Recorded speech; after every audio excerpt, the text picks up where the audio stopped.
Welcome to my channel. கோட்டை பற்றி தான் பார்க்க போகிறோம். செமையான ஒரு அப்டேட் கிடச்சிருக்குங்க.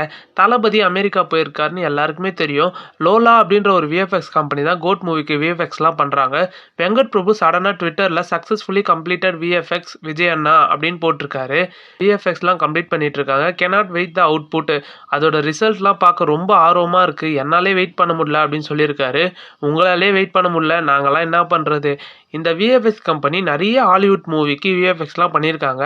அதெல்லாம் ரொம்ப தரமான விஎஃப்எக்ஸாக தான் இருக்கும். அதனால் கண்டிப்பாக கோட் மூவிக்கும் கண்டிப்பாக பெஸ்ட்டாக தான் பண்ணுவாங்க. மூவியில் விஎஃப்எக்ஸ் அப்புறம் ஏஐ டெக்னாலஜிலாம் நிறைய யூஸ் பண்ணியிருக்காங்க. அதுதான் கொஞ்சம் பயமாகவே இருக்குது. ஏன்னா எதனா சொதப்புச்சுன்னா டோட்டல் மூவியே ஸ்பாயில் ஆகிடும். முக்கியமாக விஜயகாந்த் அவர்களை ஏஐ டெக்னாலஜி யூஸ் பண்ணி கொண்டு வராங்க. அதனால தான் கொஞ்சம் ரிஸ்க்கான டாஸ்க்காக இருக்குது. படத்துக்கு வேறு ஐப் கொடுத்துக்கிட்டே இருக்காங்க. எங்கே போய் முடிய போகுதுன்னு தெரில. ஏன்னா ஏற்கனவே ஐப் கொடுத்த லியோ மூவியை எப்படிலாம் ட்ரோல் பண்ணாங்கன்னு நம்மளுக்கு நல்லாவே தெரியும்.